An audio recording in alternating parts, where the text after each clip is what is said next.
Well, hello everybody. This is DearMamaSal, and we are live on a Friday evening. And today, as usual on a Friday evening, my new usual is we're going to be smiling a bit.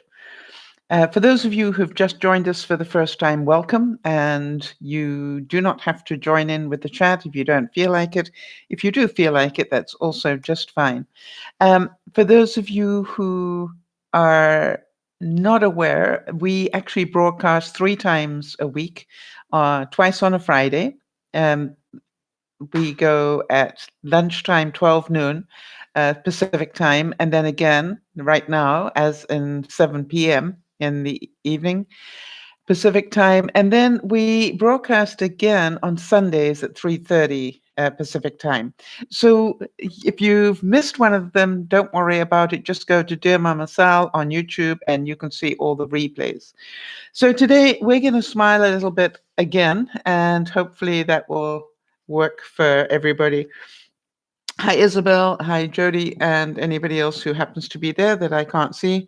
I just wanted to let you know that we were talking at lunchtime today about planning in different ways, and also how planning, you can plan as much as you like, but 9 times out of 10, you end up having to make a completely different plan because life does life in between. And for that, you do need a sense of humor. You can either get very frustrated and very angry, or you can just go, okay, it was good plan while it lasted. It didn't last very long. For example, as I was explaining to everybody, I'm in the process of selling my house. I have my weekend perfectly planned out when suddenly I get that call that says, may we show your house on Sunday? Now, 2 things that are very important to me on Sunday. One is my broadcast, and the other is my Sunday evening meal.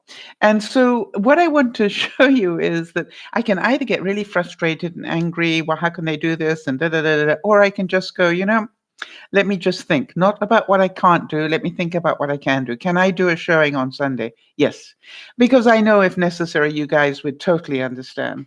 It's not my first choice, but yes, I can do it. The second thing is about the Sunday meal. Can I make a plan around that? Yes. Either we do takeout for a change, or I cook a meal that, doesn't need me to be in the kitchen in those hours that they're going to be showing it. And then I thought, that's interesting because I bought a roast of beef and I really wanted the time in the kitchen. Hi, Jonas. I wanted the time in the kitchen to prepare. Well, hello, that's not going to happen. So this is called, how can I do this a different way? That's different sort of planning. Now, you all know that I will make roast beef and Yorkshire pudding on Sunday. I'm just going to do it a very different way. I will, by the way, for those of you who don't know, you can cook roast Yorkshire pudding ahead of time and keep it in the fridge or freeze it and just warm it up when you need it. It just makes doubly sure that it's nice and crispy. And the roast beef, I thought, I can do a pot roast. And I'm going, yes, but I bought a really good, never mind what you bought. You can do a pot roast and it can be cooking and it's going to smell wonderful when they're doing the showing. Just don't worry about it. You can do this. So the whole point about laughter, and I want to make sure that everybody gets this, the whole thing about laughter is it's actually a great gift to yourself if you can laugh. And especially, especially as in my case, if you can laugh at yourself. Um, Maya Angelou, who I quote often because I love how she thought, laugh as much as possible, always laugh. It's the sweetest thing you can do for yourself and your fellow human beings. How many of you know that if you see somebody laughing, you normally end up laughing as well? Right? It's just like one of those things. For those of you who watch me, how many of you know that when I get a fit of the giggles, it's almost impossible not to laugh with me. Not that I do it for that reason. Or for those of you who've ever watched Anderson Cooper, he can be so calm, cool, and collected, and then he's then he's going to do something, and he's going to get a fit of the giggles. And I want to tell you something. I find it impossible not to laugh when Anderson Cooper starts to have the giggles, because to me, it's the funniest thing in the world to see somebody who is so in control that he can lose it the way that he does. It's just adorable, in my view. And he did it yesterday, by the way. Barbara Walters said, "A good laugh makes an interview, any conversation, so much better." How many of you have had, conversations where you laughed until till you hurt? I know for those of you who've been watching Dear Mama Sal for a long time, we will all, have fond memories of Ozzy, who used to make us laugh until our stomachs hurt, and for that we're very, very grateful. Um, but it just cheers up the day. And that's why I've decided that I'm going to do one of the three broadcasts every week and hopefully get people smiling a little bit. Now, this is a quote that I liked by Mary Pettibone Poole, Mrs. Poole's little girl. I don't know who she is. Um, and listen to this carefully. He who laughs lasts. Not the usual quote, he who laughs lasts, but he who laughs, comma, lasts. How many of you believe that one? That laughter actually helps you live longer? It's just like, how many muscles it exercises to laugh? Be aware. I think it takes over 26 or something just to smile. So you imagine, if you start to laugh, all your stomach muscles are being used. So do yourself a favor. If you don't want to go out exercising, try laughing. All right. Isabel says, I laugh about your ice cream.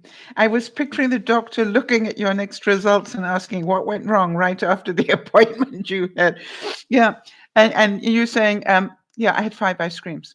Yeah, for those of you who don't know, I had an A1C, a test done that monitors how much sugar you've been ingesting over the last 3 months. In my case, it was 4. By the way, I've got the result, Isabel. And the interesting thing was the doctor was so impressed with my diabetes testing. And he was saying what a great job I was doing and losing weight and everything. And I came home and I literally inhaled 5 ice creams in the space of a couple of hours. Now, I did do my blood test and find out that wasn't particularly good for my blood sugar. But, it was just like the little kid in me had a moment. Do any of you relate to that where you just go, I think Yvonne worded it well. She said it was a celebration. It was like some people eat lemon meringue pie. I had 5 super frosty ice creams. And it didn't take me long at all. So, but the good news is, Isabel, that since then I have got the results of that blood test, and it is really good. And I've got another 3 months to behave myself to balance out what I did yesterday. Isabel, do you understand? That's my thinking. If you're going to be bad, do it on the day after they've taken the blood test, so that you've got time to, get it through your system. How's that? By the way, I've been really careful today, Isabel. I've been having things like a protein snack, which is a piece of marble cheese wrapped in roast beef. 2 lots of proteins together. That's a good protein snack, I've discovered. I've been having, it's not in here at the moment, but what I've been doing is put skim milk powder into iced water and shaking it up, and that's my new milkshake. I'm doing all sorts of things that will help me drink more water and also just get more protein into my body right now. Not too much, because we know too much protein causes a problem as well. So everything in balance. Eva Hoffman said, there is nothing like a gleam of humor to reassure you that a fellow human being is ticking inside that stranger's face. I don't know about you, but the ability to make your friends laugh. I have a strange thing in my life. A lot of my friends can take one look at me and start laughing. I'm not quite sure why that is. It must be about memories. Now, Marnie and I, for those of you who've had the pleasure of meeting Marnie and I, had so many funny memories about the trailer which I just sold. And she was actually, when she heard I sold the trailer, part of her was, do you remember? And she, she kept giving me these little bits to, of course I remember. How could I possibly forget? And one of them being that she, in the late of night, she, heard something going on, and we were in charge of a whole lot of young people, so it was her turn to go out and fix whatever the problem was. So she went screaming out of the trailer and round the front of the trailer, in the direction of where the noise was. The only thing she clean forgot in her hurry was that trailers have hitches on them. Just like this little problem there, because she's going full speed around the corner of my trailer and straight ahead, and didn't know there was a hitch there. And she connected the hitch well enough that the whole trailer, shook. And I can remember being inside the trailer, and I remember just saying, I just remember saying, because she was obviously very close to where I was sitting, did you do any damage to the trailer? I mean, and she said, I'll check in the morning, and carried on.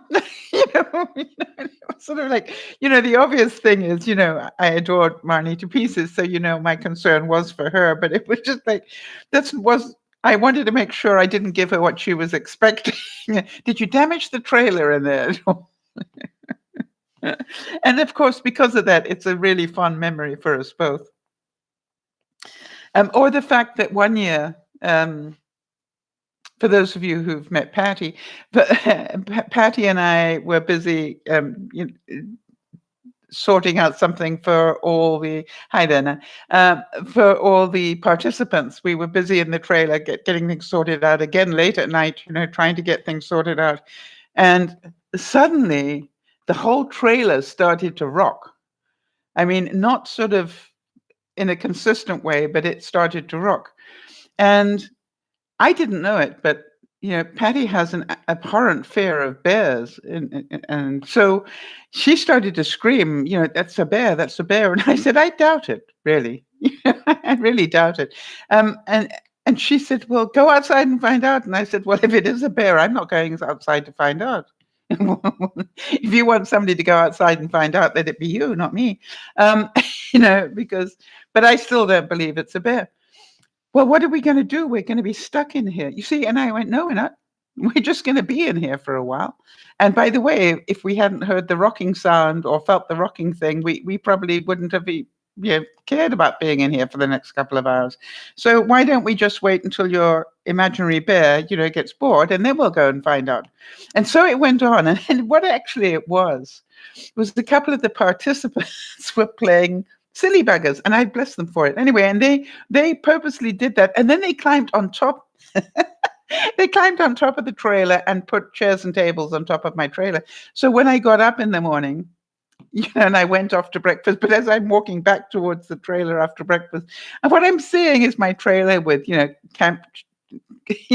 it's got camping stuff on top, camping table and chairs and everything. I just burst out laughing. It was the funniest thing. And it took us a while to find the people who did it, but you understand, I got my 2 cents back at them. I can't remember what I did now, but I made sure that they paid the price for scaring the life out of Marnie. This comes from Bill Cosby, but he said, through humor, you can soften some of the worst blows in life. Some of the worst blows that life delivers. And once you find laughter, no matter how painful your situation might be, you can survive it. I'm pretty sure he's practicing that right now in life. Part of humor is that sometimes what you think is funny ends up being real life. Somebody said that a person without a sense of humor is like a wagon without springs.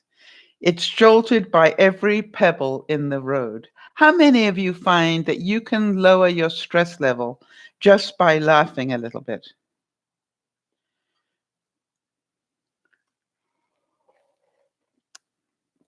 And so one of the things that I would really recommend is if you're going through a time that's particularly stressful, I would say give yourself a 5-minute break every day.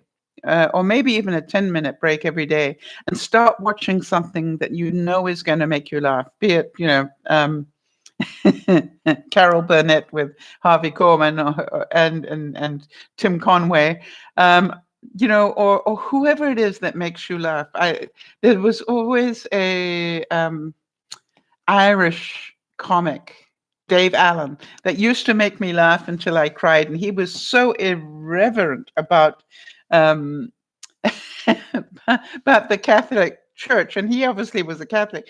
But it was just like he was so irreverent about it, but it was funny, like you can't believe.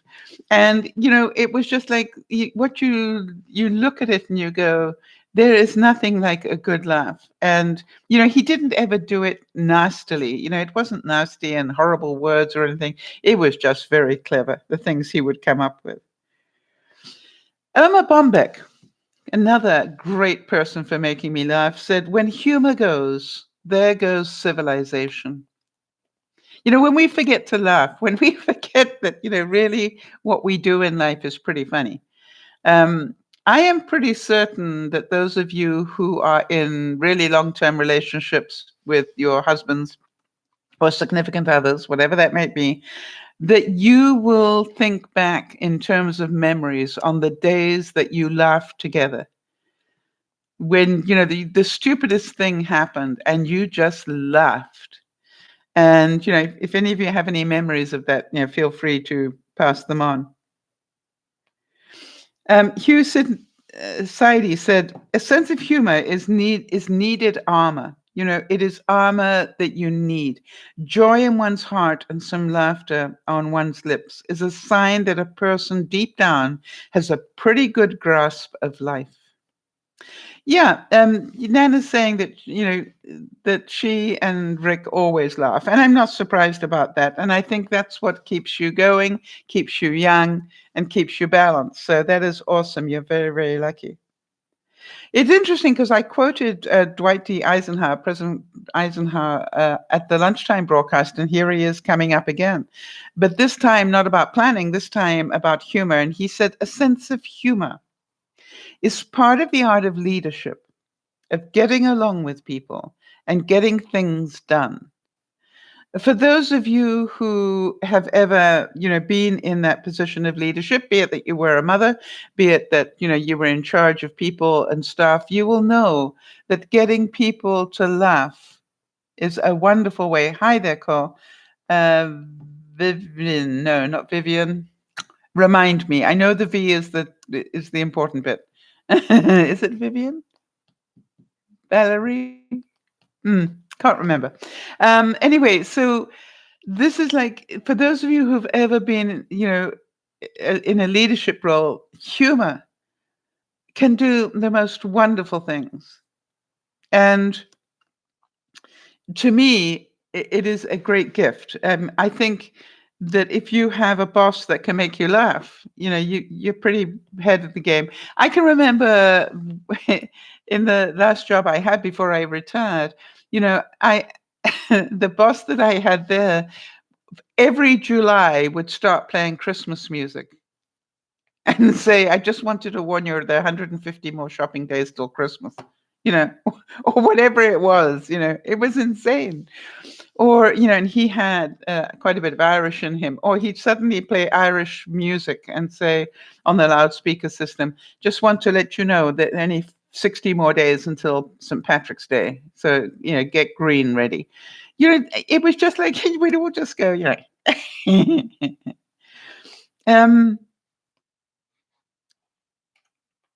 all right, let me just see here what Nana's trying to tell me. Hang on a second. Nana's saying, I had a bad experience with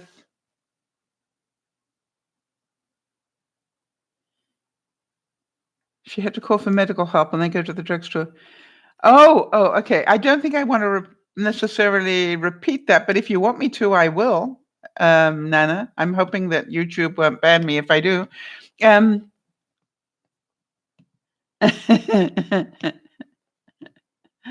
So, yeah, if any of you have had an embarrassing reason to call for help, that normally is a good one. I think, Nana, my favorite one that you told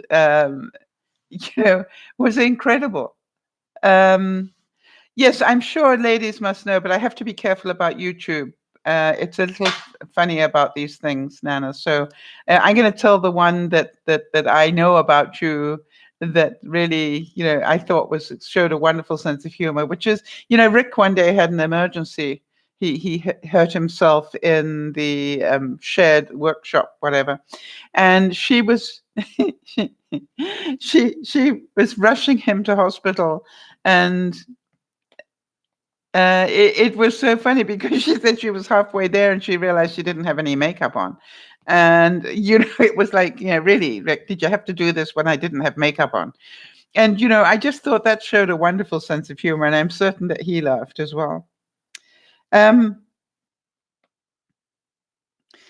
Frank Clark said, I think the best thing to solving a problem is finding some humor in it.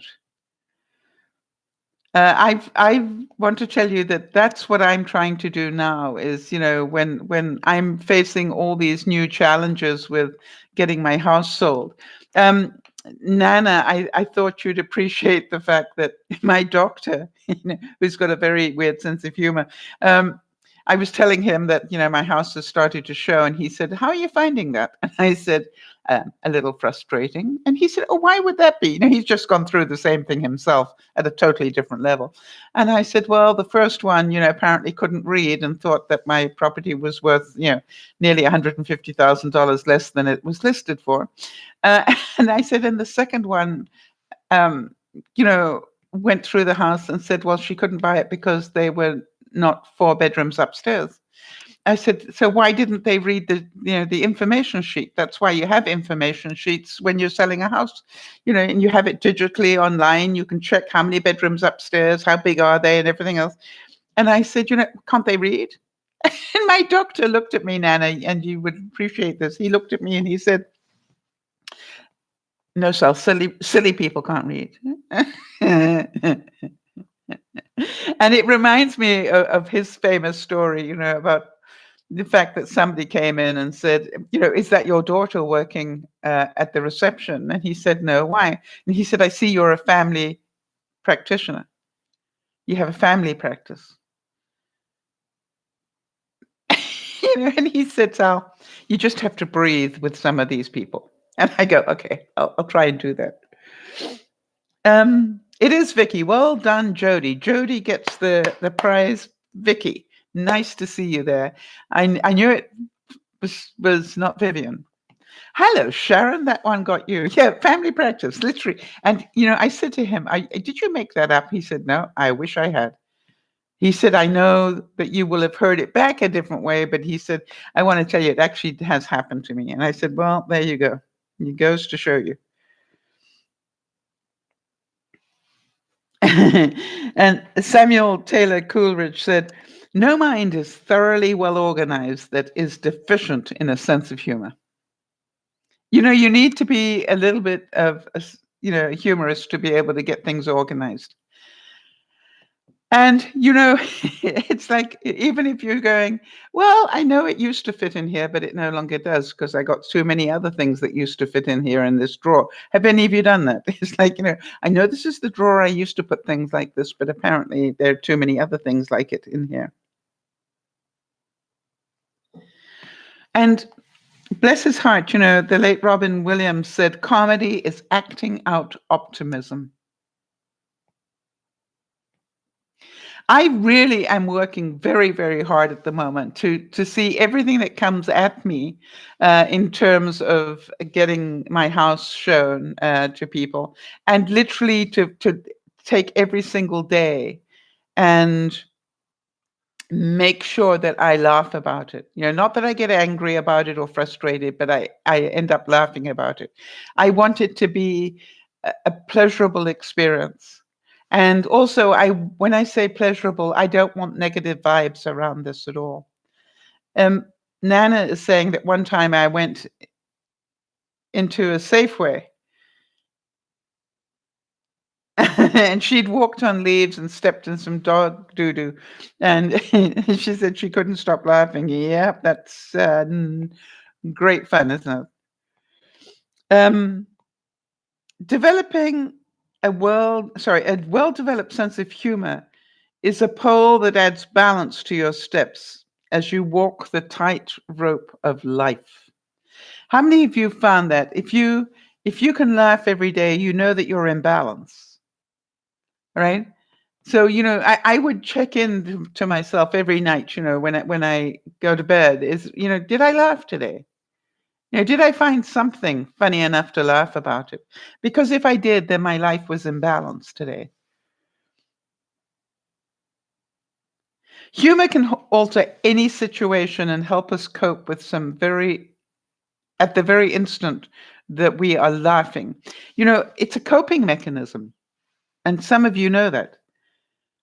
Some of you are smart enough to know that when you're feeling overload, it is well worth taking 5 minutes to laugh, because at the end of it, you will have a different mentality to deal with whatever's overwhelming you. Mel Brooks, who must have spent an awful lot of time in his life laughing, because he did write some incredible movies that made us all cry with laughter. Humor is just another defense against the universe. That's right. Humor is just another defense against the universe. So I think, wasn't it Mel Brooks that did the airplane movies? And stop calling me Shirley. It's amazing how the little one-liners. I'm thinking the one line in so many movies, there's always that iconic one line. I was thinking about in the movie Independence Day, Will Smith, putting the intergalactical flying machine into forward gear and actually getting reverse instead. And the thing just, and he went, wow, I got to get me one of these. It was like, it was just so great to watch his reactions and his excitement about this powerful machine that he'd suddenly got. And I just always remember that. Yes, Nielsen, that's right, Leslie Nielsen in Aeroplane. And he was, when somebody, who was it in the co-pilot seat? I'm thinking Harrison Ford, but it was somebody like that, very straight face, said, surely we need you to do X, Y, and Z. And Leslie Nielsen looking at him and saying, stop calling me Shirley. It's just like, to me, if I remember nothing else about the airplane movies, that line was worth it to me.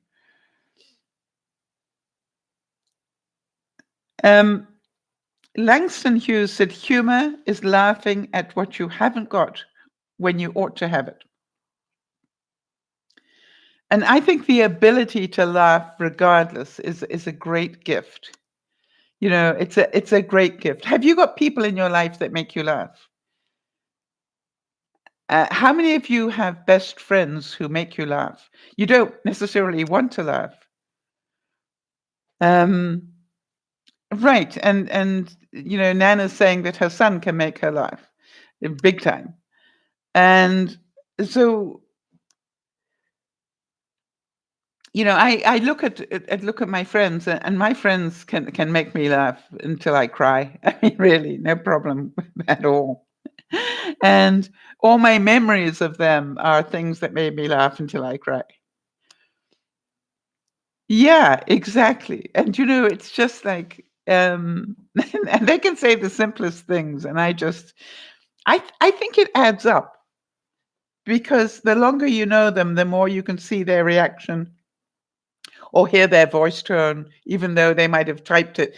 Just because you know them so well, you can just imagine their body language and the way that they said it. I find with Ozzy, when Ozzy sends me a text from wherever he is in whatever part of the world he is, I still burst out laughing when I read his text, because I can see him saying it to me. I can just hear him and see him, and it still makes me laugh until I cry.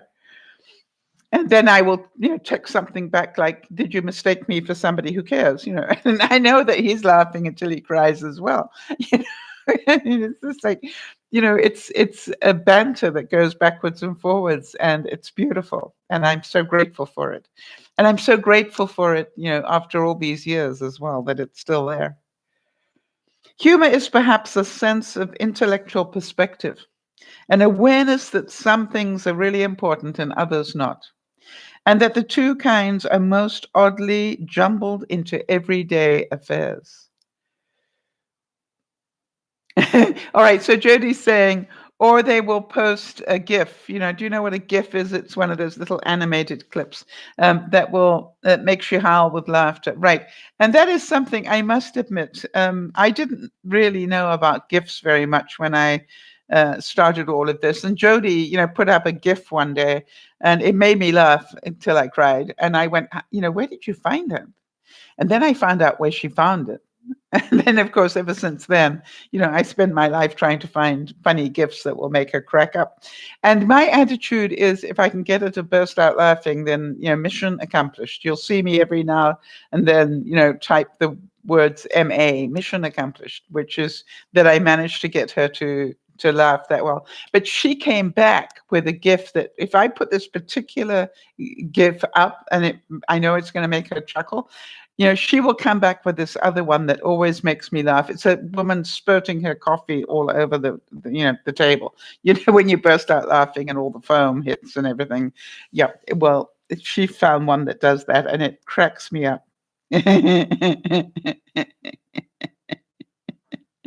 And so, yeah, find a reason. I'm trying to, I've got one that I sent to her, which is, what's his name? Somebody will tell me his name. Jody, do you know who that guy is? Where he's just rolling his eyes. It's such a great GIF. I love it. And so I use it every now and then when when she's being extra nice to me or something, you know.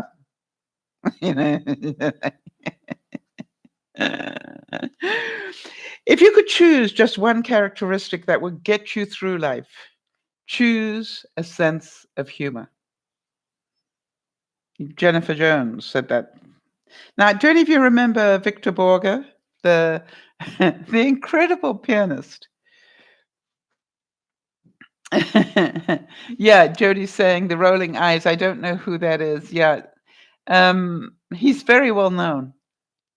He's very well known, that guy, and I don't know who he is, but I'll find out. Do any of you remember Victor Borge? Brilliant musician who did something really weird. He decided that although he had all the talent to be a concert pianist, that he would actually use his piano as a way to make people laugh. And what he would do is he would start off every, event, playing a beautiful bit of Tchaikovsky or whatever. And then just as the dramatic bit would start, he'd stop and go, "Oh, did you come to watch me? That's very kind of you." And he just sort of have this conversation with the audience, and the audience, just as he's going, "Ta-da! Oh, there are people in the room." He just stop in the middle of this concerto or whatever, and then he'd go, "Okay, fine." And he always had this thing about flipping up his coattails. He used to wear this really beautiful black dress coat with tails on it, and he'd flip up the thing, and then he'd go to sit back down, and he'd intentionally move the the seat out of the way so he'd end up on the floor. It was just brilliant comedy, but it was all around being a classical pianist. Now you've got to think that that's one heck of a sense of humor. A tux, thank you, Nana. But it was a morning coat more than a tux, if I can say that. A tux doesn't have tails. A morning coat does, I think. Anyway, I'm certain that you will find the right answer to that. So I think Victor Borge was so funny. And then what happened was that people loved his humor so much that he ended up doing a lot more with his voice than he did just with his antics on the piano. And for those of you who remember his punctuation thing, does anybody here not know about his punctuation thing? Because if you If you haven't seen it or heard it, you really do need to suss it out. I'm sure it's on YouTube. Hector Victor Borger. And then, okay, I would put those two things, those three words into Google and see what comes up. If you haven't seen this, see it. What he does is he replaces punctuation with sounds, and then tells a complete story that he reads from a book. But you really do need to stay with him, because he will teach you what this sound is. He'll go, meaning it's a comma, or he'll go, meaning it's an inverted comma. But then he'll be busy talking with stuff, and he'll suddenly put these sounds in, and he's sort of looking at you like, did you get that? It's just like, I want to tell you, you end up crying with laughter. Magical stuff. So don't forget, some of the older time comics are some of the best. And think about that. This was a guy who was talented enough to be, a really well-known concert pianist, and he chose to make himself funny. I think as well about, for those of you who are old enough to remember Liberace. Liberace was gay as can be in a time when it was not socially accepted. But he would flaunt things. He wouldn't just dress up. Remember, it was a bit like, if you remember Elton John. He didn't just wear glasses; he wore big ones, right? And those people who can make fun of those things. I always thought that Liberace just went more and more overboard in terms of shocking people, and they loved it. Audiences loved it, and why? He was also a great piano player. He really was a great pianist. But the thing was, he never took himself too seriously. He'd come out wearing an unbelievable ermine, beautiful flowing robe that went on forever, and do all sorts of things. So, good for him. I always thought that took great humor to do that. Yeah, and said here that humor is the affectionate communication of insight. You've got to have the ability to have insight to be able to really be a great comedian. All right, because being funny is a lot more than words. Have you noticed that? If ever you enjoyed, I keep going back to Carol Burnett just because we've been talking about her a lot recently, but it wasn't just the words that were funny with Carol Burnett. There were so many other things. If you ever saw her come out with her Gone with the Wind sketch, and she did this sketch on Gone with the Wind, and she didn't just make the dress out of curtains. She had the curtain rod with it. You know what I mean? And I want to tell you, she didn't have to say anything. She just came onto stage with this beautiful green velvet dress on with the curtain rod still in it. And I want to tell you, it was just like, how can you not laugh until you hurt? I'm thinking about the late Tim Conway again. When he's doing that skit with the one that everybody loves with him, which was the one when he was a dentist, and he's busy with the, anesthetic, ready to give it to Harvey Korman, and he's busy talking a lot with his hand, and he's still got the injection, and he ends up, laughing and hitting his thigh. The only thing is, he's got the injection with him. Yes, that's right. Jodie's reminding me that I love the dress, the Carol Burnett thing. This old thing, I saw it in the window. It's just like, I want to tell you, but the point that I wanted to make is quite often humor doesn't have any words to it. If it's done well enough, just the look is enough to have you in hysterics. I think anybody who saw Tim Conway with that syringe, you knew the syringe was going to end up in Tim Conway, right? I mean, it wasn't a case of if it was going to happen. It was a case of when will it happen? You knew it was going to happen. And so,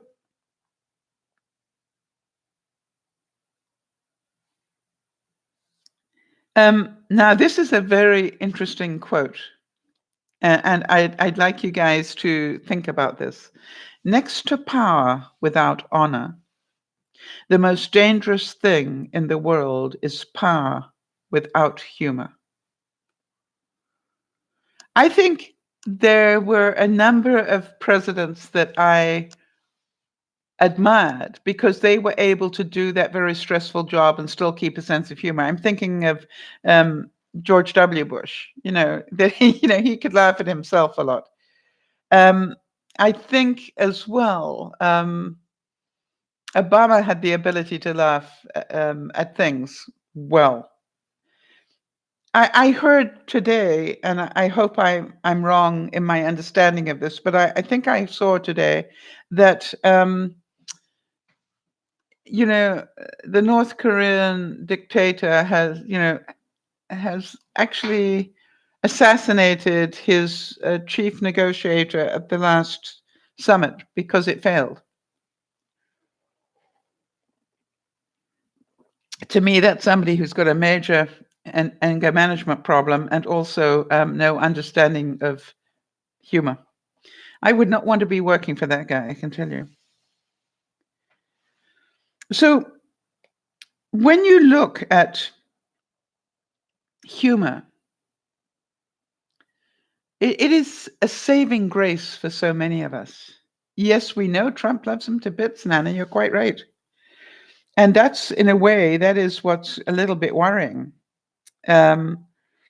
Because if you admire somebody who can do that, then there must be, and not only does he appear to love him, he appears to respect him and the way he does things.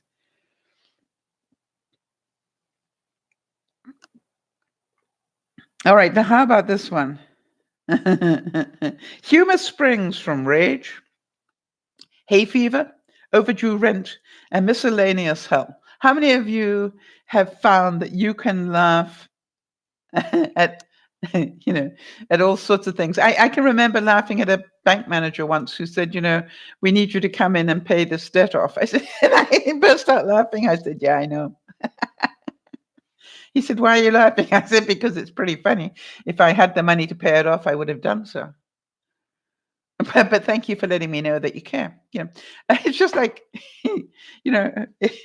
and the interesting thing was that he kept at me, and he didn't, he obviously had me at the top of his list or something. I don't know.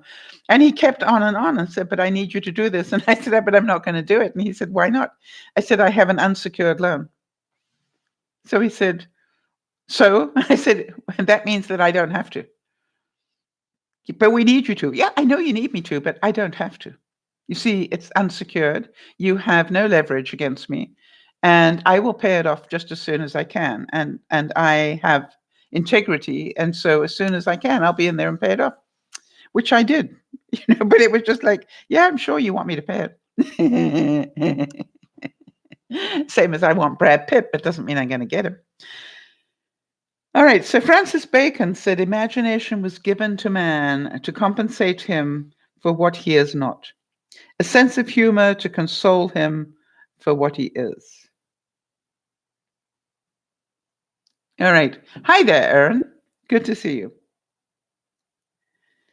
Not living in fear, Stephen Colbert said this, not living in fear is a great gift, because certainly these days we do it so much. And do you know what I like about comedy? You can't laugh and be afraid at the same time of anything. If you're laughing, you defy that you be afraid. So, this is the whole thing about life. I want to tell you that I think, this is the whole thing. If you can laugh, it means you have control. I think that is part of it. If you are in fear, if people are making you scared, you understand you make yourself scared. So if you know that your ability to laugh will tell you that you are in control of your own life. Nana's saying that she doesn't want Brad Pitt. I want to sit and find out from him what it's like to not recognize anybody's face. I don't know why I have this need to do that. I just want to sit there with him and find out what that is like, what it was like to be in Hollywood and not recognize anybody. That must be such a difficult, problem to have. And, we all know that there are all sorts of incredible actors that have unusual um, disabilities. But, to have that one when you are in Hollywood, I think must be so difficult. And yeah, you didn't know that, Nana, perhaps? He doesn't recognize anybody's face. So you can meet him um, today, and he'll pass you tomorrow, and he won't know that he ever met you. He doesn't recognize faces. I can't remember what that affliction is called. Yeah, to me, I, it must be such an incredible way to go through life, not knowing. And he takes a lot of his. Why doesn't he? It's a affliction, a disease, an ailment that he has. I'm not sure what it's called. You didn't know that either, Sharon. Yeah. So literally, he can meet you at a party, and 3 hours later, you can actually walk, past him, and you'll probably wave to him, because you just had chit chat a couple of hours ago. He won't know who you are. But what I understand from what I've read about him is he takes a lot of the social cues from what you do that tells him whether you've met before. So if you're busy waving at him across the room, he knows to wave back, because if you're waving at him, it's pretty sure that you know him pretty well. Or if you're walking towards him and you just sort of lift your eyes and smile, he probably will do the same thing. He will mirror whatever level of interaction that there is. Thank you, Jody. It's called prosopagnosia. Prosopagnosia. I think that's how it's said, or facial blindness. Okay, Brad Pitt has it. Now you've all learned something. And how many of you would say, well, I'm not going to even bother to try and be an actor, because if I can't recognize my own agent, or, if I can't even recognize Steven Spielberg across the room, this could be a little bit of a problem for an actor. And yet look at what he has done with that going on. I think it's incredible. And how about, I want to sit down and find out, how does he deal with his children like that, right? Does he by any chance recognize his children? I think it would be fascinating to sit and ask him how he did this. What are the social clues he can give us all to how to cope without that ability? So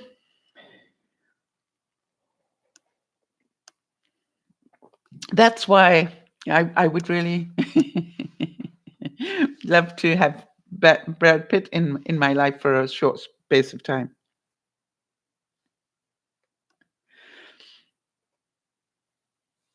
So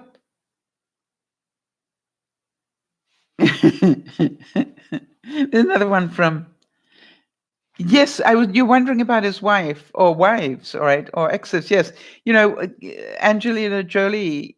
Does he recognize her when he wakes up in the morning?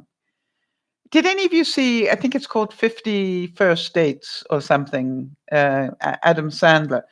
Where there was a movie made about it, where every day she didn't recognize him, and he literally learned to cope with it, and eventually ended up marrying her. But guess what? The morning after their wedding, she woke up and didn't know who he was. So he explained it. It's a fascinating thing. Drew Barrymore and Adam Sandler. Thank you. And it's one of those movies that was very funny, but it really made you think.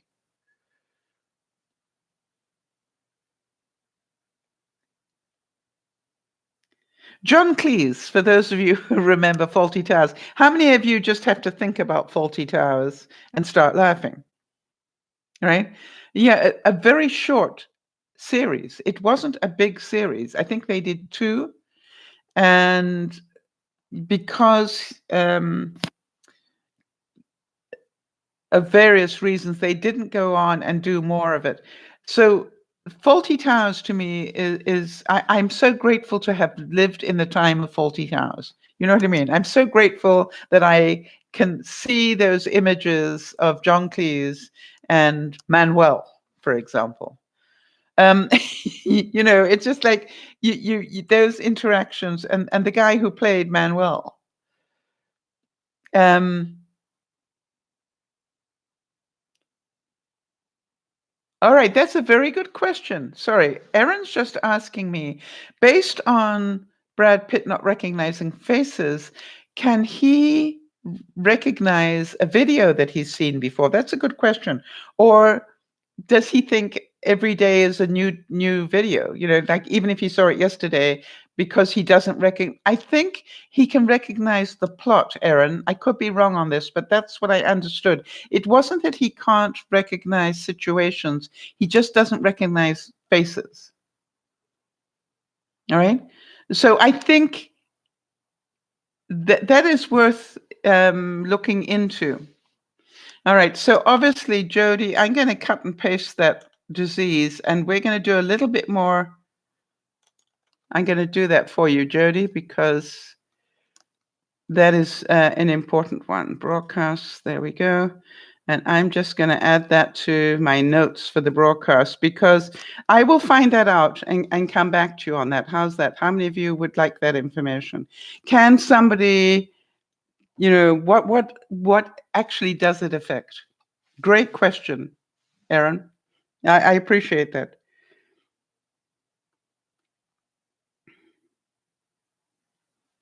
John Cleese said, if I can get you to laugh with me, you like me better, which makes you more open to my ideas.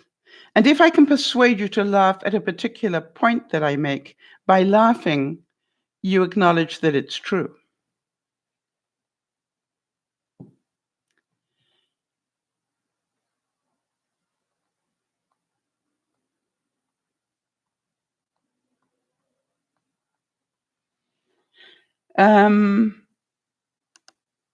Oh, in the movie, sorry, are you talking about the Adam Sandler, Drew Barrymore movie?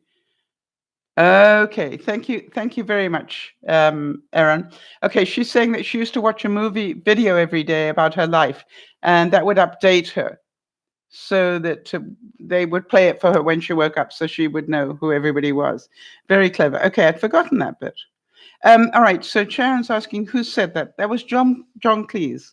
If I can get you to laugh with me, you will like me better. How many of you agree with that?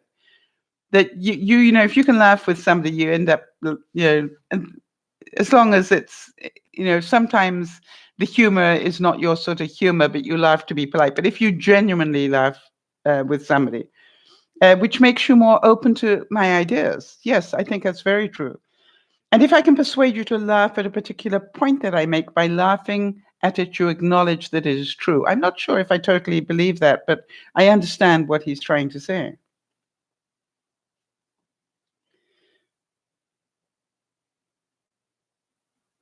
So to me, I look at it and go, to stay in balance is our goal, right? If we can stay in balance regardless what is being thrown at us, we're going to actually live a much happier life. So the thing is this, that if you know that you've just heard, for example, hi Niasha, for example, how many of you heard today that there has been yet another mass shooting, 22 people died or something horrific at Virginia Beach? Now, that is a pretty horrific piece of news to come into your mind. And yet again, some guy with a gun that got upset because at his workplace. And instead of the rest of us, which is deal with it or do something about it, he went home and got a gun and came back and started killing people. Now, you cannot balance that out with logic, because there is no logic to that. This is, I get angry because I think you can't do that in Canada because you can't go home and get the gun.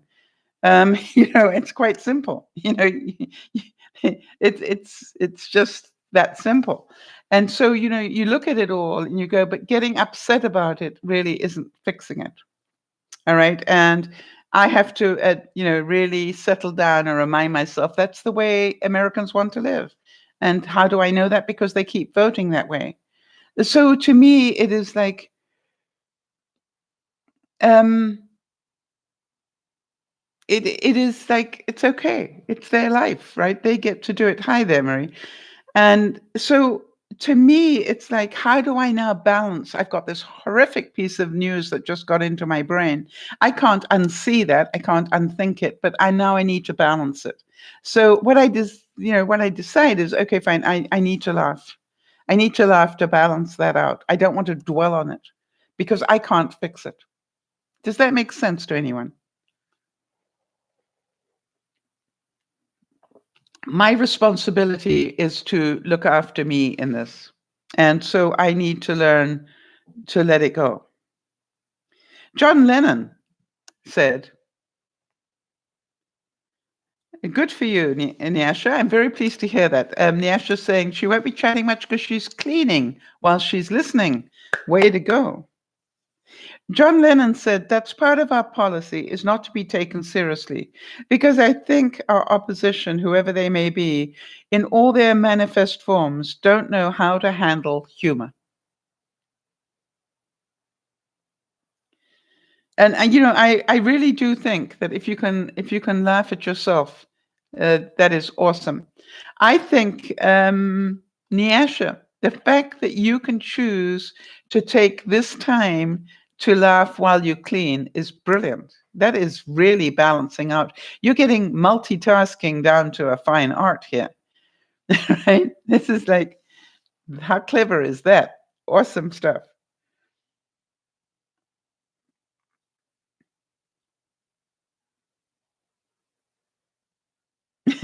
you know, Alan Moore said, as soon as you realize that everything's a joke, being a comedian is the only thing that makes sense.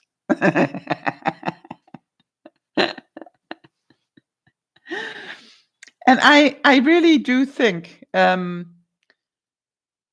it's amazing how many people who have lived really tough lives end up being comedians because it is their one way of coping with what has happened in their lives.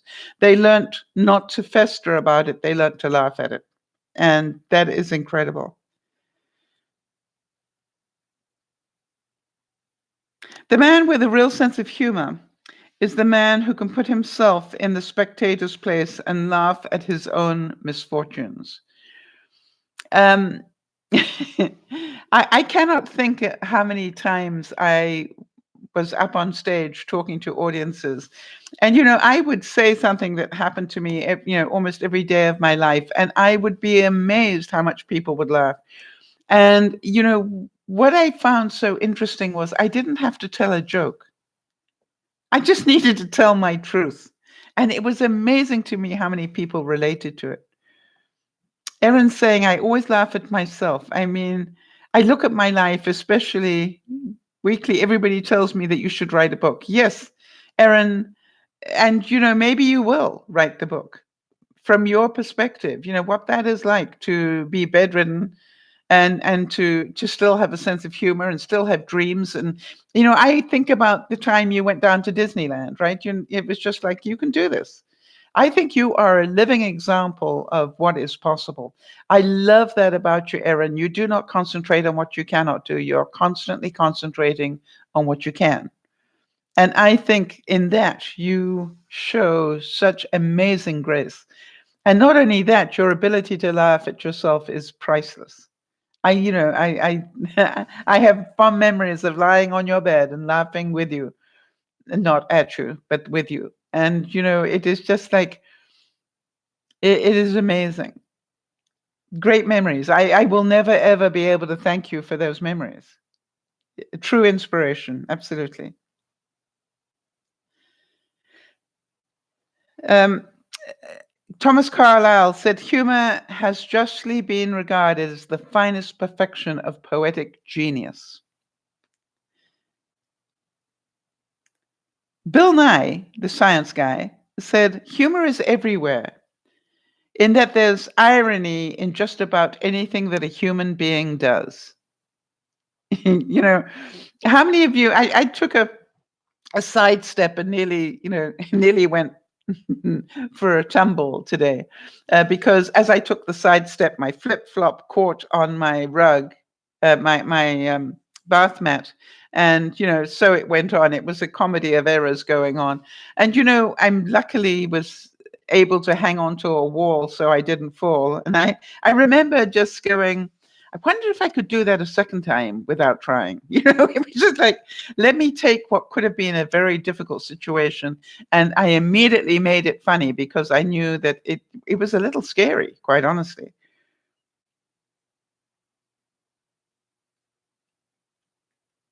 Um,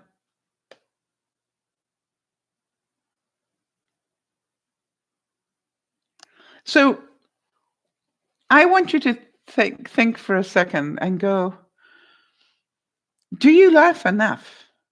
That is what I wanted to really ask you this week. Are you laughing enough? And how many of you have noticed that, we're not producing as many funny movies as, I don't think so anyway. That's my sense, that we're not coming up with as many funny movies as we used to. How many of you, go back far enough to Monty Python?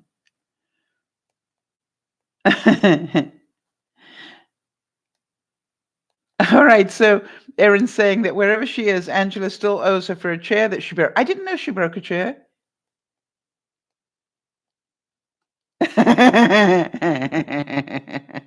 That's so cute. And she's saying that after that day that we came to visit Angela, Leah, and uh, Alice and myself, when we went to visit there, her dad still jokes that his twitch has never gone away. Yeah, we probably caused him all sorts of troubles in his life, and we do apologize. But oh my gosh, it was fun. I, I will never forget that visit as long as I live. It was priceless at so many levels.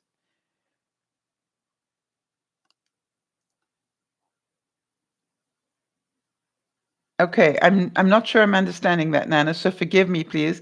I'm reading Mary Tyler Moore's Clown's Funeral.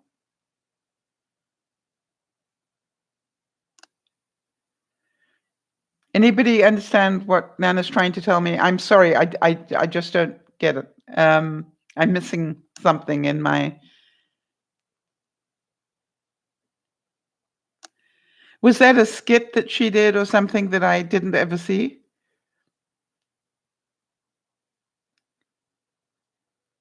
I never saw that one. Mary Tyler Moore, really? At the funeral for a clown. I must admit, I've never seen that. So that has me at a disadvantage, but I'm certain if you saw it, that's the sort of thing I can imagine. And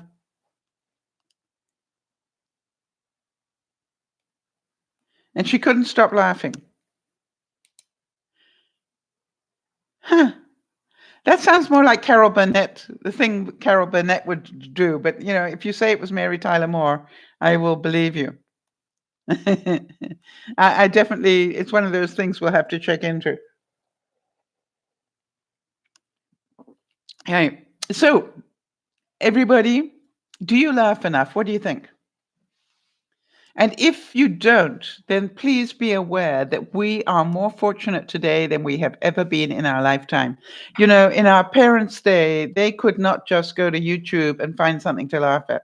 They'd have to wait for the funny program to come onto television or on the radio, even. And I can remember washing up on Sundays in England, listening to a comedy broadcast every Sunday afternoon. Um, before we even really watched it all on television, as we did the washing up, we would listen to this comedy program. And, I want to tell you, there were more than a few cups and saucers that hit the ground and plates because it was so funny. And so I look at it and go, where is laughter part of your day? Is it something that you work hard to create? And do you, work hard to get the people in your life laughing as well? It doesn't take very much, right? A memory here and there normally does it very easily. And so I would be very grateful for those memories. I I think that one of the things that I try and do with the people in my life is I constantly thanking them for the memory. Whatever it is, I will just write a note every now and then, and say, "Thank you, Nana." She's put up the link. Let me just copy that so that I can watch it later. Oops.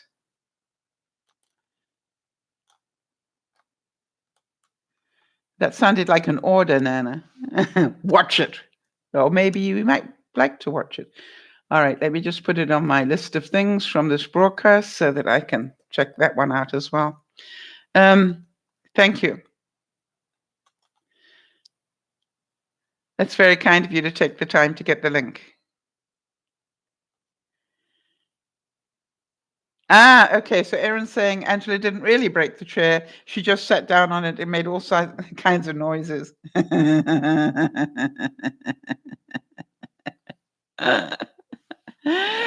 want to tell you anything that was making noises that day would have been funny to us. Because we really were in that sort of mindset. Yes, Jodie's saying she remembers her dad laughing hysterically at Benny Hill. Yeah, Benny Hill in his day was unbelievably funny. Um, and risque. I mean, he was very risky and risque in terms of the stuff that he covered. He was definitely very sexist, but it was incredibly funny in its day. And so you look at it, and I keep thinking John Cleese, batting the poor Manuel over the head, was abuse. We, but in the time it was hysterically funny. So humor changes with society. What we find funny today, might be very different. But I must admit, I still like all the good, clean humor. And I really do think about Carol Burnett and the boys on that one, because their humor was always somehow very clean and very clever. Yes, that's a good point, Nana. How many of you loved Mr. Bean? And I'm trying to remember, I don't know if you know, but Mr. Bean actually is a very highly trained classical actor. He's like Shakespearean trained, with an incredible. Have you ever heard him speak? He's got an incredible voice. But I can't remember what he did that started him on the mime rather than talking. I read his story one time, and I must admit that I can't remember what that story was about. But there was a reason why he started to do the no talking mime type comedy. And part of it I think had to do with the fact that he wasn't that good looking in his view. And so what he did was he decided to make his face, instead of being embarrassed by it, he made his face the main part of his act. In other words, you had to watch his facial expressions to understand what was going on. And that took great humor that he could do that to himself. And, great acting as well. You have to be a good actor to be able to hold people for a whole movie without ever saying a word. That, you think about that takes a lot of good acting.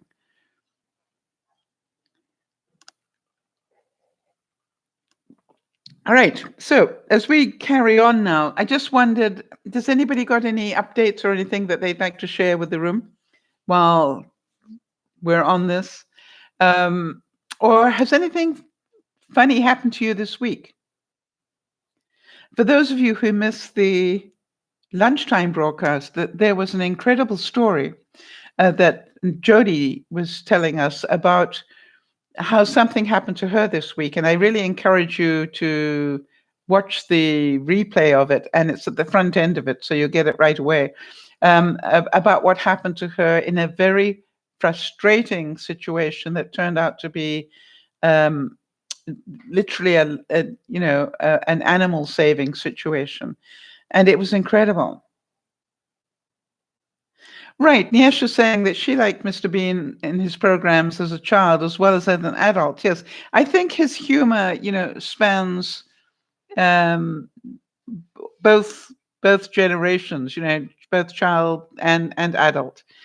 And what an incredible body of work that he did over the years, to put all that humor down, and must have been difficult. I would think that is almost more difficult to write than funny lines.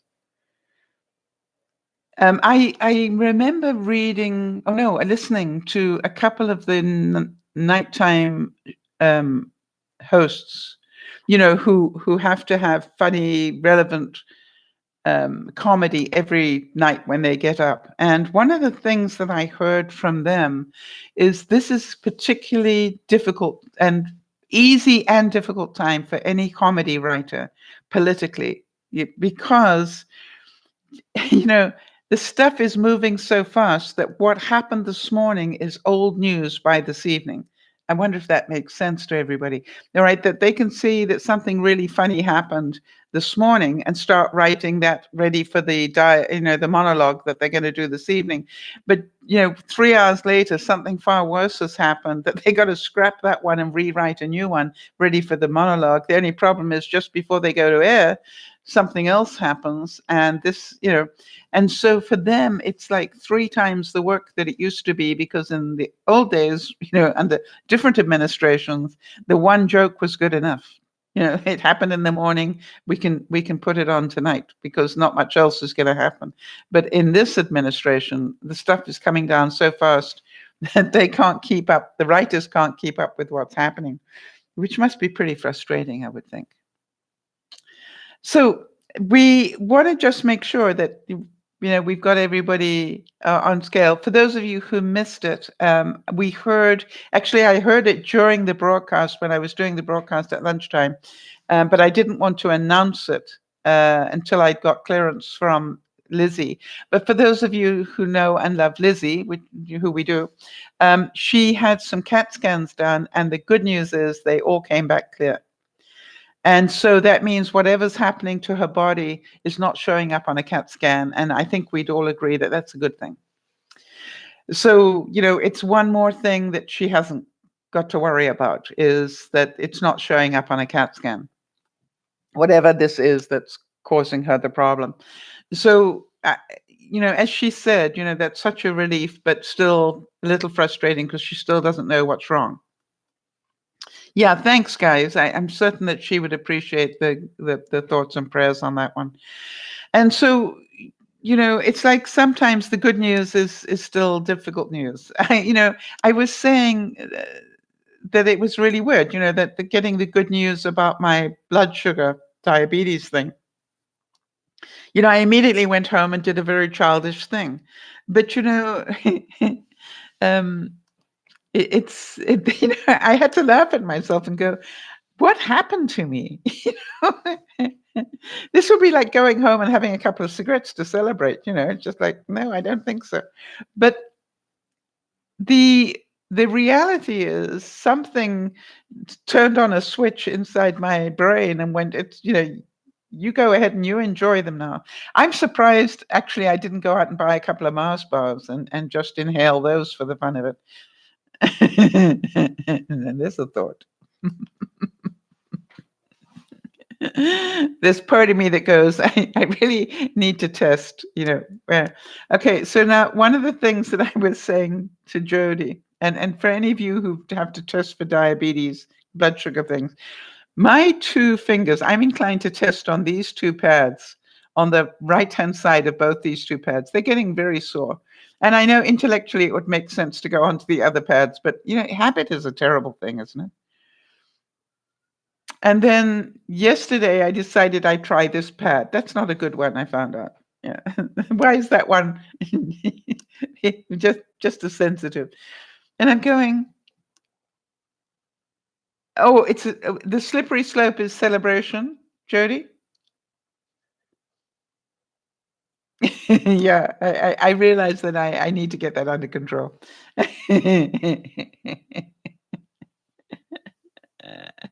That's something I really do not want to do on a regular basis, that's for sure. Mm. But my little Mars bars. Yeah, the Mars bars are a slippery slope. Yeah. I haven't, you know something? I haven't had a Mars bar since I was diagnosed. Can you believe? Oh, yours are Oreos, right? So there's part of me that goes, I really would like a Mars bar now. But it is about choices, isn't it? It's all about choices. It's funny to me to even think about it. It's the same thing as, why I could have gone home and had a couple of cigarettes. And that's actually part of what I was saying to my doctor, that, I've noticed that, suddenly going under the stress of showing the house, that I started eating some interesting food suddenly that I couldn't understand why. And then, somebody was telling me that, because stress releases cortisol and that's, in turn makes you eat funny things. And I'm going, no, yeah, I understand that it's true. But, the truth is, it's what I choose to put in my body, regardless of what's creating the need, I still am putting it in my body. And so I am learning that I need a lot more self-control when I'm under stress. And I also know that, we were talking about the imperial mints or Scotch mints, as Nana calls them.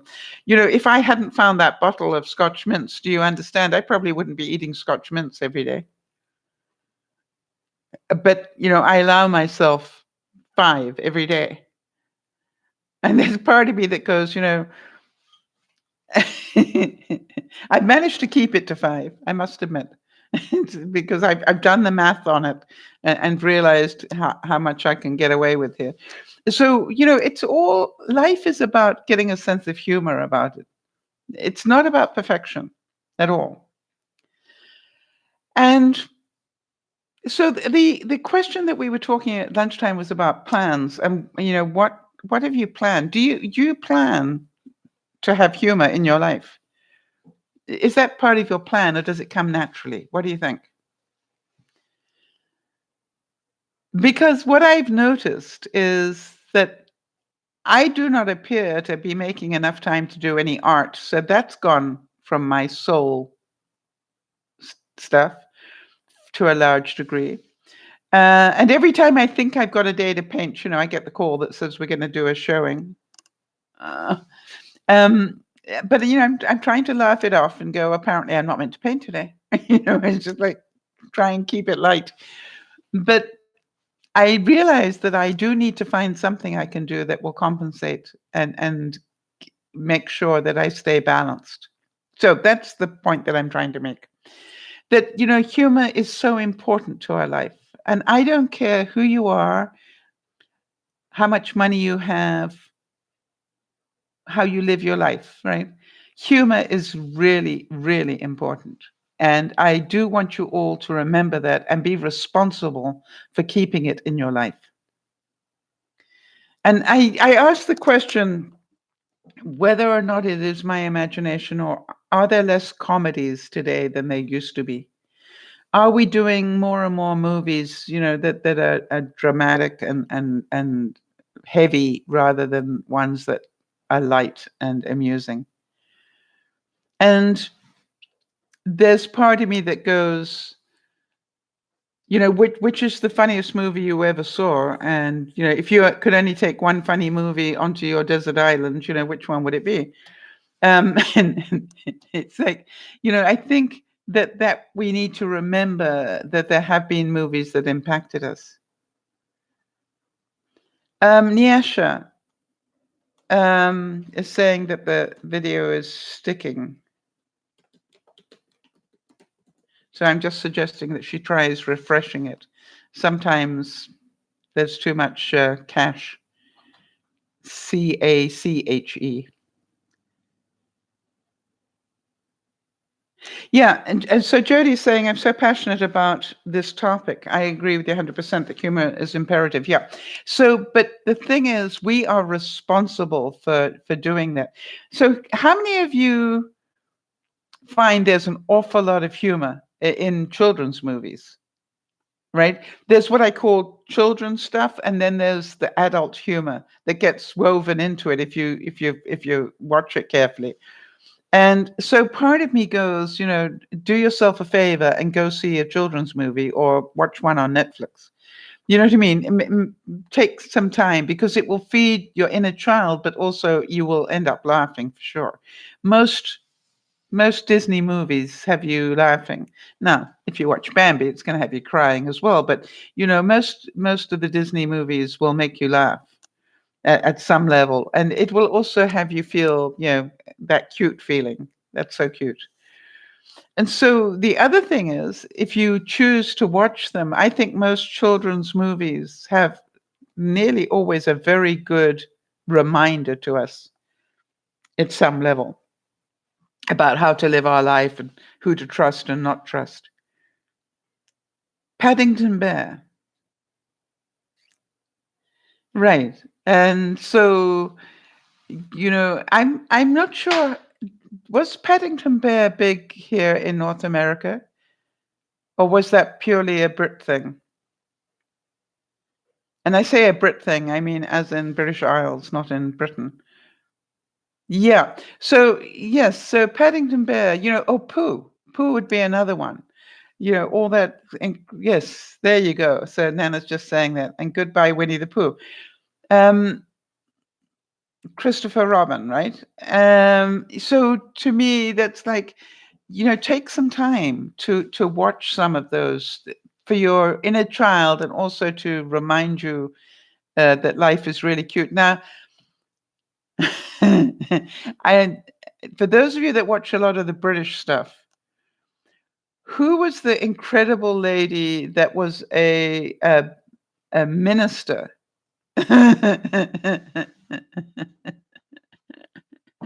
She was she was a minister, in some little local village like Midsummer Murders, is in some little hamlet somewhere. Oh gosh, I used to laugh until I cried. Really. Yes, interesting. Isabel's saying she quite often finds, the children's movies sad. Yes, they can do that, but it's okay to have that balance. That as I said, Bambi was heartbreaking. And, it was. I'm sure it did a lot of damage to a lot of us when we when we had to live through that. But we survived, and it's still one of the greatest movies in my view. So, you look at it and go, they bring out the emotion at every level. And I think that's good. So Nana's saying goodbye, Christopher Robin is so good. All right, that's interesting. I haven't actually seen that. I've seen it advertised, but I've never actually seen it. So it's good to hear that we have a recommendation. Yeah, Bambi Rex Jody as well. Yeah, I'm I'm useless after watching that. So I think, as well that if you think about it, how many of you, can remember 101 Dalmatians and, all those dogs barking, passing the message down the way. And I think about the impact that had. Whenever I hear one dog barking, I will hear the next dog start to bark, and I go, oh, they're sending a message. Do any of you do that, or is it just me? And that was because of the movie, because it had such an impact on me that the way that dogs communicate was by barking, and the one would pass the message to the next dog, who would pass the message on to the next dog, and that really had such a huge impact on me. And all those 50 years later, it still has an impact. And when if I'm lying at bed at night and I listen to one dog start, and then you hear the next one start and you can hear it go down the line and you go, yep, they're sending some message I don't know about. Somebody's in the neighborhood they don't like or something, and it makes me smile because I go, there were incredible messages and learning in children's movies if you want to see them. Yeah. The Fox and the Hound. Yeah. All right. I don't have big memories of that, but what was your takeaway from that one, Jody? That it obviously had impact. So what was your impact from that? It's interesting to hear, isn't it? What had effect on people. And it was when I think about it, in those days when you saw things like Bambi and um, you actually had to go to the movie to see it, right? You didn't get to see it on television in those days. You had to go to the movie house to go see it. I remember doing that. Amazing. So, for those of you who are here, what other movies from your childhood do you still remember and what is the memory? Okay, so Jody's saying about the Fox and the Hound, best friends, Todd and Copper. Oh, Copper, yes, I remember that. They were supposed to be enemies. Yes, Copper the fox, obviously. So, it is interesting that there's so many great, oh gosh. Yes, Sharon, I quite agree. Sharon's going, we read and had to and watched Old Yellow in school, and everybody cried. Yes, something.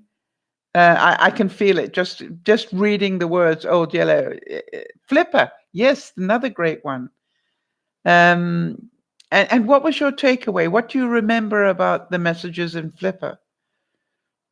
I can still see him going backwards, coming up and then going backwards away.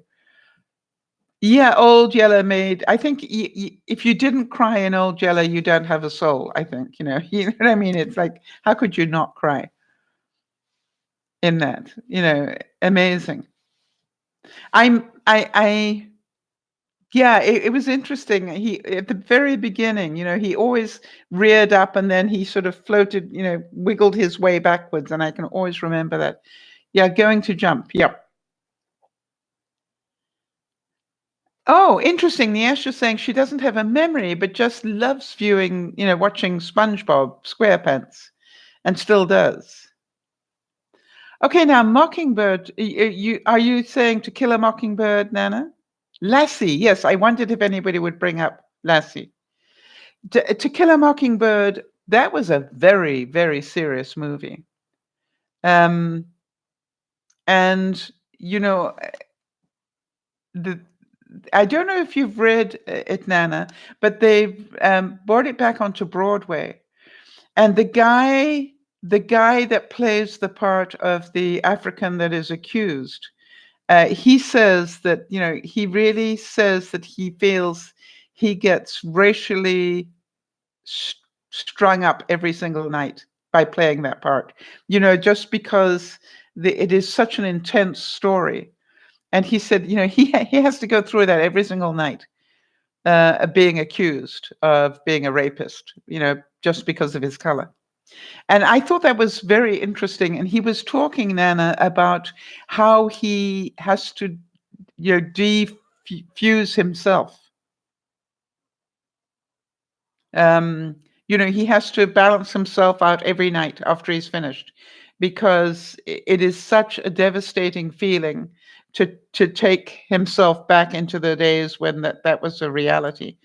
More so than it is today. We know it's still around, but and I thought, that was interesting because for some reason, I never thought about that. That to play that whole story out every single night must be amazing. That's a good actor, yes, Sharon.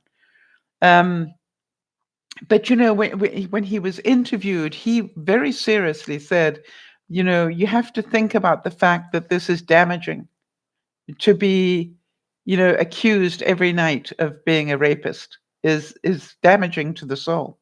And so, the things he needed to do to make sure that he went home not as a rapist or would-be rapist, falsely accused rapist, but as a human being.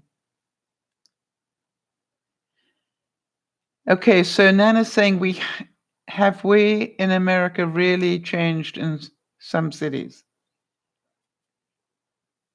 No, are you saying that there's still that racially charged? Yeah, in some cities. Yeah, you're right.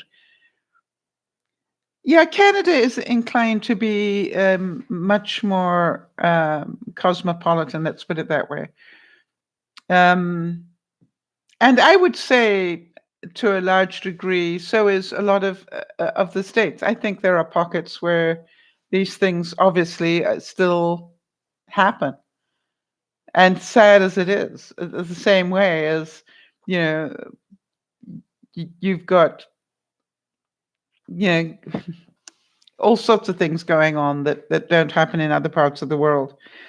But it is the American way, so that is why they live there and why we live here. It's a different mentality, perhaps.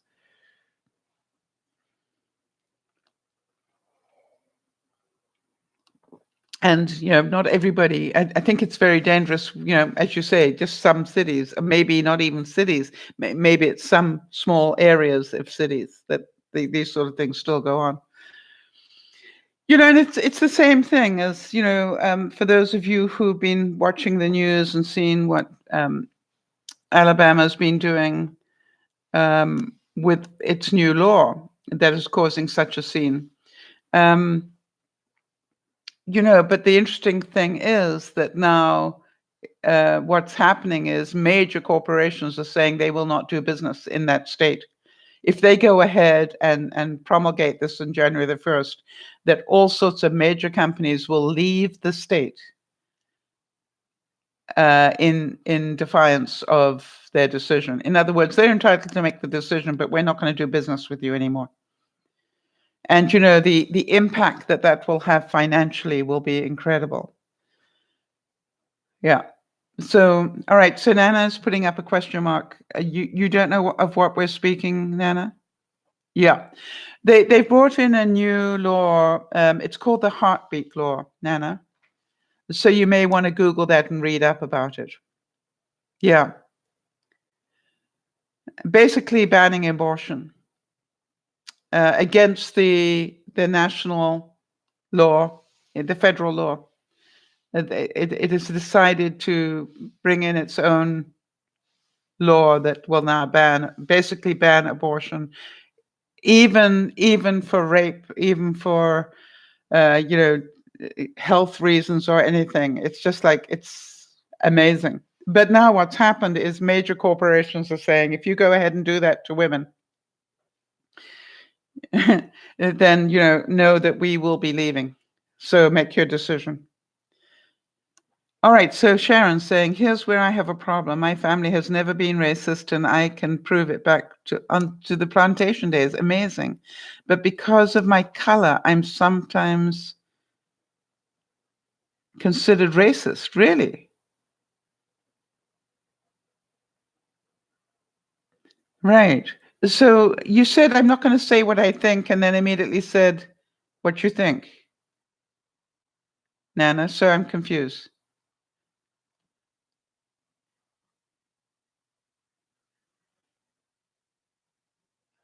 So, yeah. And, Nana, it's a huge debate. And all I'm saying is that the federal law was put in 30 years ago. And now this one state has decided to roll the law back.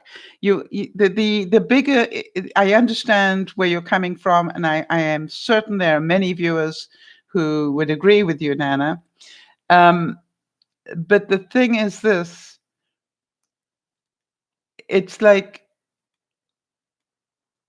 that is a discussion that has been had. All right, so Sharon's saying, oh, we are not happy about the law in Alabama. The new law or the old one? Sharon, just so I understand. And there will be people not reelected. Yes, I totally believe that. And not only that, there will be, from what I gather, major corporations are planning to leave the state. Yeah. Major corporations, major news organizations, all sorts of lots of big money stuff is planning to leave if it goes ahead on January the 1st. So, and that, what will it do to the what will it do to the state then? How many jobs will be lost? How much money will be lost? It will affect the economy in a huge way. So, I understand everybody has their feeling about this, and it's very contentious. Yes, and Sharon, I would think that that is exactly what is happening. Sharon's saying she's hoping that the voice of the major corporations hopefully will be heard because they will be louder than that of the citizens. The other thing is this, that you've got to look at it and realize that, you know, uh, uh, they voted this in, right? What was it? 30 guys voted this in. There wasn't a woman in that caucus that voted. There wasn't a woman to vote. So you're going, there are a lot of things that need to change in Alabama. All right, so Nana's saying if you make a choice to have sex, that another thing then rape, even then hidden children have rights. Okay, so, but I think that the question has always been, at what stage are we talking a person? So, Nana, I understand this. You are on one side of this argument, and I understand your side, and totally support you in what you believe. However, I also know that there are other people who have differing views. So, it's about, we need to look. Yeah. And I think anybody of faith will say that that is what it is. So you believe that if I got raped tomorrow, that I should be forced to have that child. I don't believe that. So, but that's my right as well, right? We have the right to disagree. And let's leave it at that.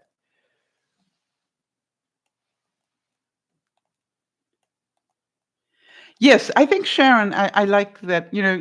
Sharon saying, I don't know that I could have one, but I should be able legally to make that decision for myself, right? It should be something that we can choose, right?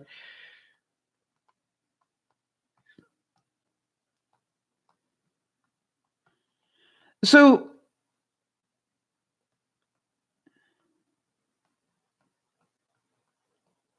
yes, Nasha, Nash is saying, but how can that law stand? The victim of rape wouldn't want the remains of the event. But that's what they're saying. And it's interesting that you should say that's so wicked. Yes, I think a lot of us, lot of us see that as very wicked.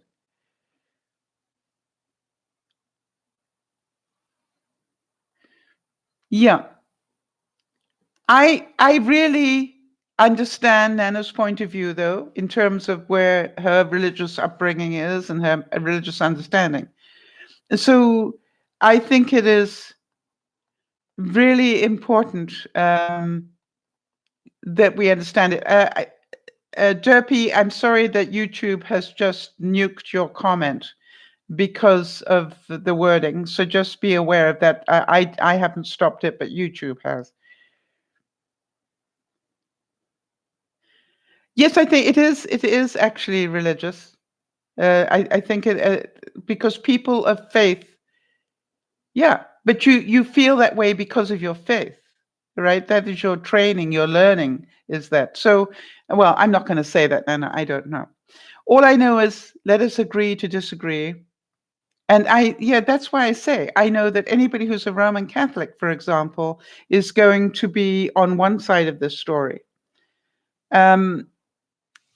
Because, because that's understandable. But what I'm trying to say is the federal law changed 30 years ago. And now they're rolling back this law. And so to me, I think, what other laws are safe if you can do that? No, I don't think YouTube hates you, Derpy. I think you say things that are on its list of unacceptable words. So just be aware. The algorithm picks up these words and it will automatically nuke them. All right. So yes, Nana. Okay. So that is understandable. Yeah, and Nana, I totally understand why you feel the way you do. And if you notice, I keep saying to you, and I respect why you feel the way you do. That doesn't mean that everybody has to agree with you, but I understand you feel that way, and I totally uphold your right. You're going to get nuked out of YouTube forever if you keep doing this derpy just for the fun of it, right? You see, I think that it's okay to disagree. I don't think we all have to agree on stuff. But I do believe that, yeah, I do believe that, women have the right to control what happens to their bodies. I really do. And I'm very, um, I really do believe that quite strongly. And so that's my position, and it doesn't make me right. It just is my belief. And so I think, in terms of agreeing to disagree, that's okay. And, I don't think it makes you a different person from me. We just see it from different sides. I guess I have a different view about it because I'm a Me Too person. I was raped. So I have very, very strong feelings about it, Nana, from a different perspective.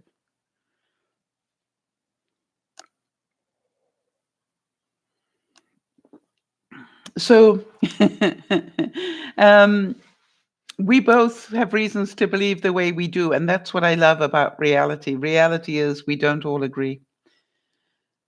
So, everybody, that was a pretty, that was a pretty serious discussion for a humor segment. But life does that, right?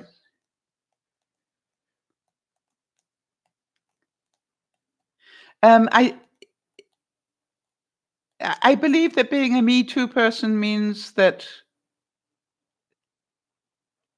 you were abused, right?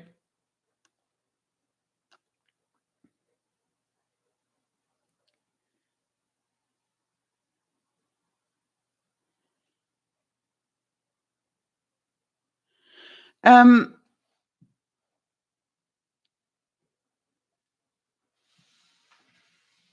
all right, so that's interesting that Derpy's saying that nobody cares. I think I disagree with you. I think people do care. So, yeah. Where are we here?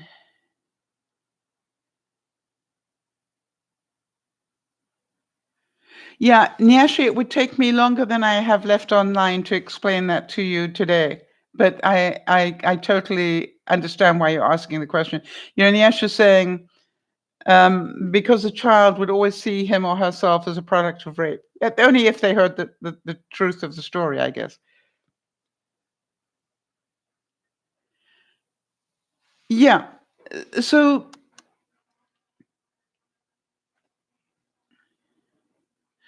yeah. Good night, Nana, and God bless you as well. And have a super week. So here's another example, right, of we can all agree to disagree. Hopefully we don't, take that into a negative space. I think it's always good to hear both sides of a story, and there will always be two sides of a story. And, to my mind, the fact that we disagree doesn't mean that we can't get on. I think that, this is the sort of stuff that wars get fought over, right? Where people disagree, and instead of agreeing to disagree, that they've got to, people have to fight to be right. And, my attitude is, hey, you're entitled to your viewpoint as much as I am entitled to mine. And so what I would ask you all to do is to know that we are not in a perfect world.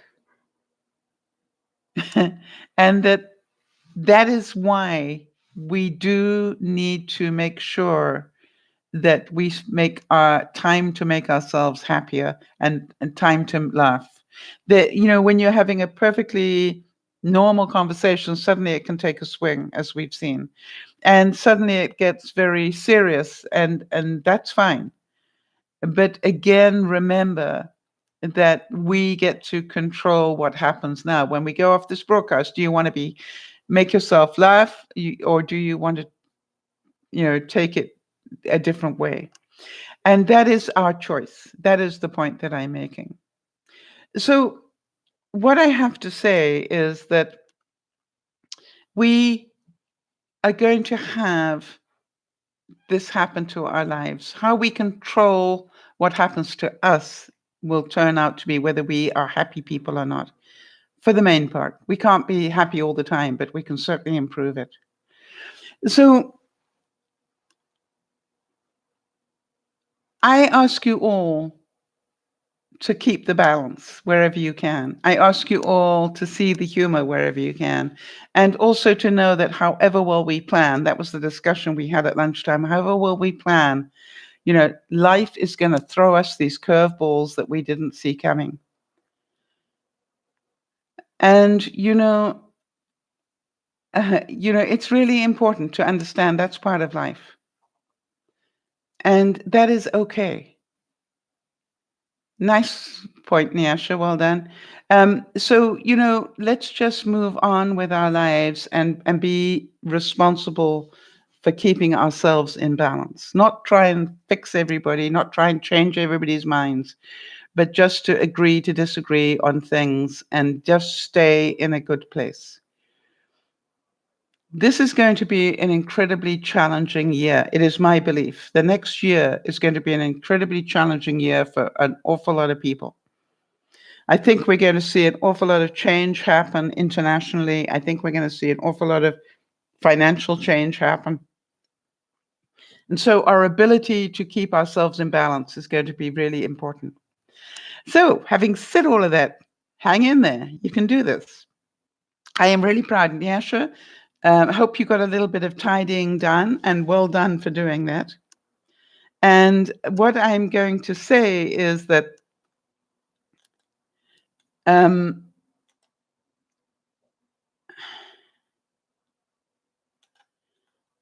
okay.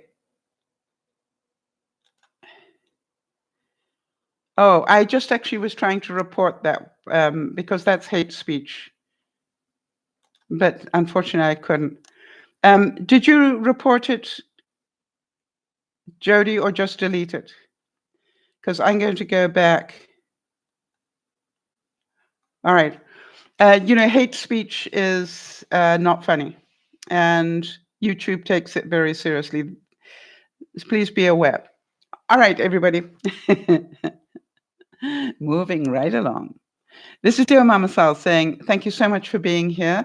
And the saga of life goes on, and we will be back on Sunday, God willing.